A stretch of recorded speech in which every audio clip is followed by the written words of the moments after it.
Hello everyone, welcome to Full Moon Movies. This Blu-ray unboxing brings together two Charlie Sheen films that on the surface couldn't feel more different, No Man's Land and Men at Work. Yet watching them together reveals something unexpectedly coherent about the late 80s American cinema and how people survive inside these systems that neither fully accept nor fully protect them. There's something quietly fitting about the unboxing of these two films side by side. Neither was ever treated as a prestige release in its time, yet both have aged into something more thoughtful than their reputations suggest. This pairing isn't just about nostalgia alone, but it's about rediscovery and about seeing how tone, genre, and performance can express the same anxieties in very different ways. No Man's Land unfolds with a confidence that doesn't need to announce itself. Charlie Sheen's Ted Barry enters the film already divided, even before he goes undercover. As a cop infiltrating a Porsche cut ring, his job is to disappear, to become someone else so completely that suspicion never finds him. But what the film understands and patiently allows to unfold is that disappearance is not neutral. Every choice that makes pushes him further from his former self and closer to a world that, while illegal, feels strangely honest in its rules and relationships. The bond between Ted and D.B. Sweeney's Benji is the emotional core of the film. Their conversations about cars, skills, and freedom aren't filler. They are, in fact, moments of alignment. Benji doesn't posture as a rebel or a mastermind. He's simply good at what he does, and that competence commands respect.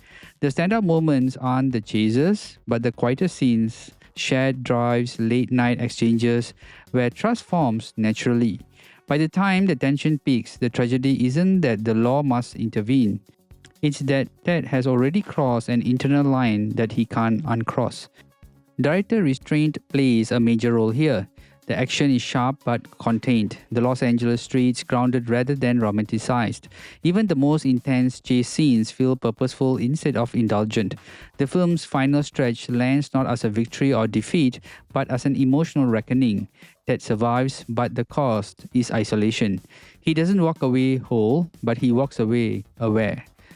Now, then the disc changes and the man at work explodes onto the screen with chaos, profanity, and irreverence. At first glance, it feels like relief, a buddy comedy that doesn't take itself seriously. But the longer it runs, the clearer it becomes that this film is working on the same thematic wavelength, just from the opposite direction. Here, invisibility isn't a tactile choice, but it's a social condition. Charlie Sheen's as Carl and Emilio Estevez as James are sanitation workers who know exactly how little society sees them. Their humor isn't just juvenile, but it's defensive. Jokes fill the space with recognition should be. The film's most revealing scenes aren't the chases or shootouts, but the everyday interactions where authority figures dismiss them without listening. Now, that dismissal becomes the film's quiet engine. Keith David's presence shifts the tone entirely. His character carries the weight of institutional betrayal, and his intensity reframes the comedy as survival instinct rather than exaggeration. When the conspiracy unfolds, involving toxic waste, political cover ups, and convenient scapegoats, it feels disturbingly plausible. The garbage men uncover the truth not because they are special, but because they are overlooked. They are already handling what society refuses to acknowledge. Director Emilio Estevez keeps the film moving quickly, but never lets the environment lose importance. Alleys, landfills, service routes.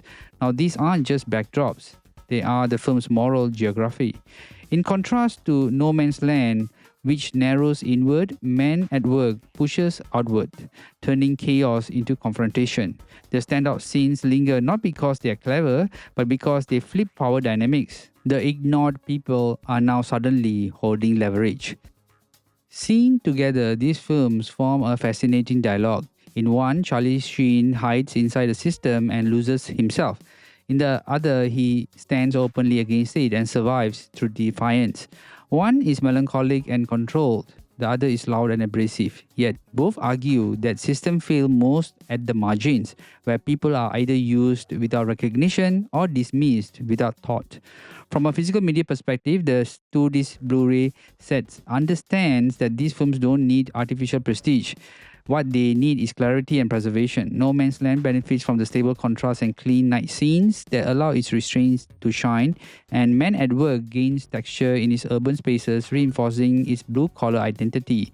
Grain remains intact, which suits both films far better than aggressive digital polish ever could. As an unboxing experience, this release feels purposeful. It isn't just trying to elevate these films beyond what they are. In fact, it's allowing them to be seen clearly, honestly, and conversational with each other. That's where the real value lies. Revisiting these films now, they feel less like product of their era and more like early warnings about identity, about institutional blindness, about how easily people slip through the cracks or learn to live inside them. Together, No Man's Land and Men at Work reminds us that whether you are undercover or overlooked, the most dangerous thing isn't about breaking the rules. It's being unseen while the system decides who matters. Now, these two movies are a must watch.